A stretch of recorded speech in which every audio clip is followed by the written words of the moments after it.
We're here with Rick Welts, President and COO of the Golden State Warriors, NBA champion Golden State Warriors. He's here to talk about the Chase Center, which is opening up in downtown San Francisco this fall. How are you doing today, Rick? Couldn't be better.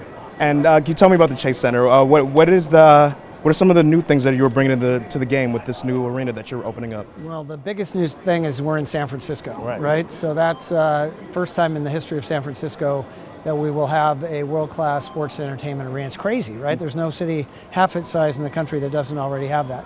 In addition to that, it completely changes the game experience, right? Because right now we have a great arena in the middle of a giant parking lot. Everyone shows up at the same time, everyone leaves at the same time.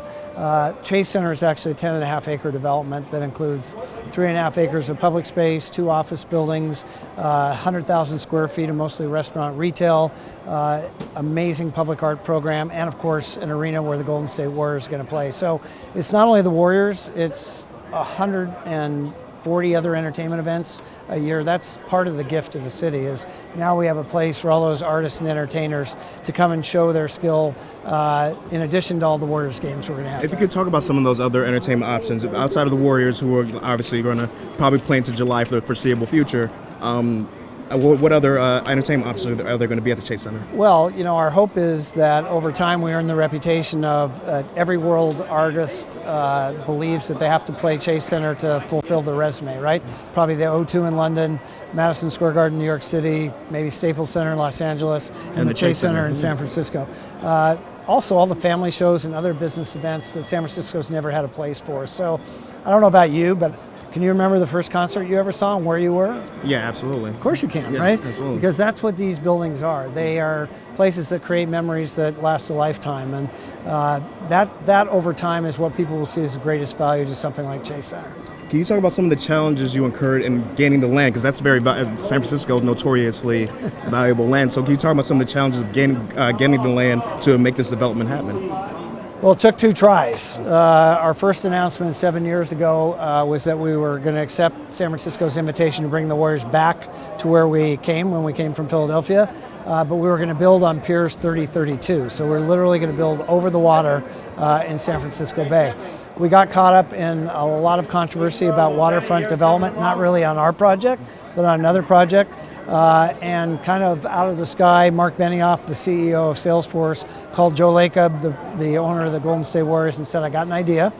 I own 4 city blocks, 10.5 acres in Mission Bay. It's fully entitled. I'm ready to put a shovel in the ground to build Salesforce headquarters, and I've decided it's too small. And if you're willing to buy it, I think it answers a lot of the issues you have with the other site. So we made that transaction, and we own 10.5 acres in the heart of San Francisco. Around that same time, point guard Art Davidson also fell into your lap, and that changed the whole trajectory of the franchise. Well, I have to change your chronology, right? Because I would recommend when you consider buying an NBA franchise, you buy one that already has Steph Curry on the roster. Because when this ownership group, Joe Lacob, Peter Guber, bought the Warriors, there was a little skinny point guard sitting at the end of the bench not playing a lot named Steph Curry. That wasn't the Steph Curry we know today, but obviously the great fortune was that Steph was on the team.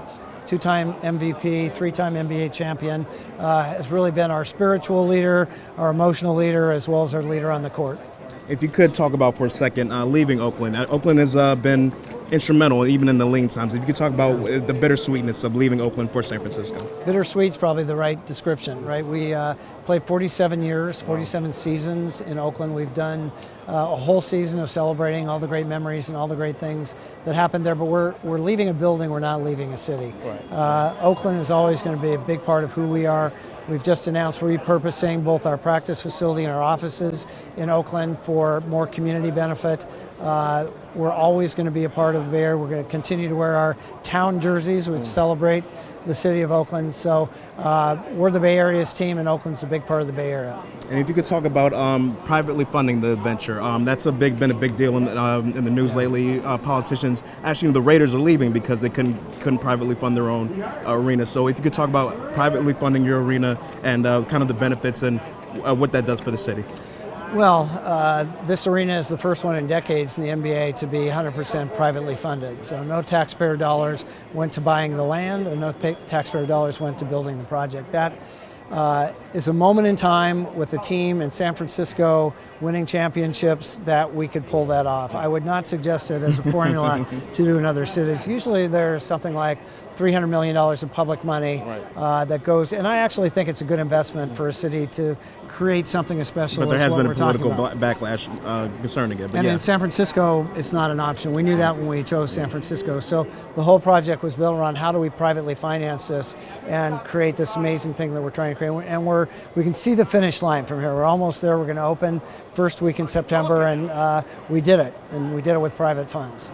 Jim Cramer has a March Madness challenge. I know the Huskies had a rough go of it last weekend. Come on, kill me. I'm sorry, I hate to bring up a sore subject, but who do you have going forward now that the Huskies are out of it? Who are you cheering for? I'm still a Duke guy. I'm sorry. Excuse me? I'm still a Duke guy. Hey, you're still a Duke guy. Okay. Yeah, I mean, Zion is great. You guys know. don't have a chance to draft him, but Zion is great. All right. Well, this is Rick Welts, CEO and President of the Golden State Warriors. He's here talking about the Chase Center. Thank you for joining us, Rick. Thank you.